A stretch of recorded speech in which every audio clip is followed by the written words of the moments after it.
नमस्कार जीवन जिज्ञासार गोटे नुआ परिवेश को आपन को स्वागत जनाऊे। आम शुणीचे प्राय लोक कहते कि पूर्णिमा अमावास्या जदि गोटे झील जन्म होता है अशुभ होता है आ कई शुभ भी कहती। ए द्वंद्व को दूर करने आम सहित अच्छा ज्योतिर्विद पंडित चित्तरंजन महापात्र सार। सार नमस्कार। नमस्कार। बहुत भल प्रश्न पड़े जहाँकि ये गोटे बहुत बड़ जिज्ञासा अटे आ ये जिनसटा प्राय लोक न बुझीपारी जहाँकि समस्या सृष्टि करे।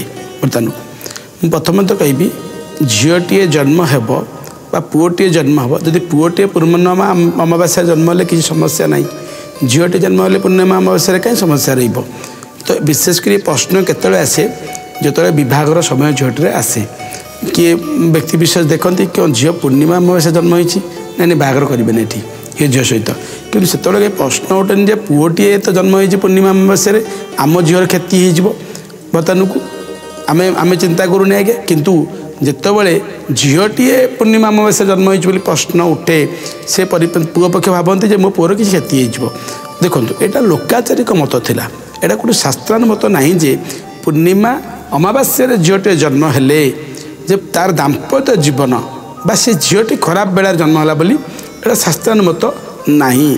शह शह पिला झील पूर्णिमा अमावास्या जन्म होती गोटे ज्योतिष हिसाब से गोटे भल ज्योतिर्विद हिसाब से मुझे रखी जदि मो पर्टिकुलर एक्सपीरियंस कही रखी मुझे बहुत जातक देखी पूर्णिमा अमावास्या झील मैंने जन्मग्रहण कर बहुत उच्च पदवी अच्छा बहुत भल दाम्पत्य जीवन लिभे पार्टी मुझे प्राक्टिकली देखी मत भी।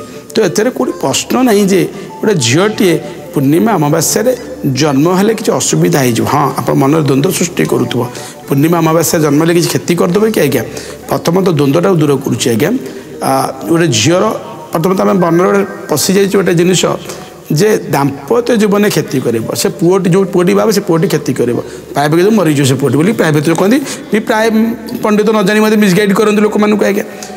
देखु दाम्पत्य सुख पाई जातक चक्रर सप्तम घर आ किसी ग्रहंकर बेला नक्षत्र देखा जाए जे पूर्णिमा तिथिटार जन्म हो गले दाम्पत्य जीवन टोटाल डिपेंड कर तिथि पर जन्म नहीं कि आम प्रेडिक्टेड करवा यहाँ भाव भूल संपूर्ण भाव में कौन से व्यक्ति ज्योतिर्विद मैंने पंडित मैंने मुझे परामर्श देवी से डीपली जातक को देखिए पूर्णिमा अमावास्या जन्म होबार हाँ किसी परिमाण से पिलार प्रकृतिगत लक्षण जोटा आम कह तिथि जन्म हेल्ले से प्रकृति राशि जमी लक्षण रही से किसी स्पेसिफिक लक्षण से पिलार एक्टिविटी जो कह चारित्रिक गुण किसी आसीपे बर्तमान को भल किसी खराब आसीपे से नुहे जे टोटाल लाइफटा को तार परिवर्तन करदेव दाम्पत्य जीवन प्रभाव पकड़ नुहे तत्सहित पूर्णिमार जन्म हवाटा कौन अशुभ कहीं भाव आज्ञा झीलटे कौन पर कही रखिली जेहेतु आम ज्योतिषशास्त्र रवि की बापा बोली ग्रहण करुचे चंद्र को माँ बोली ग्रहण करुचे चंद्र होती जो संध्या समय चंद्र आसिले आम शीतलता प्रदान करती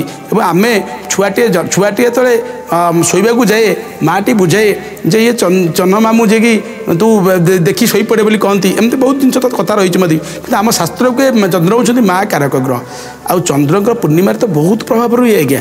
तो नारीटे मत माँ झीलटे मत माँ तापर कौन अशुभ पकेब आज्ञा उल्टी सी बलवान हम आज्ञा से जन्मग्रहण कले।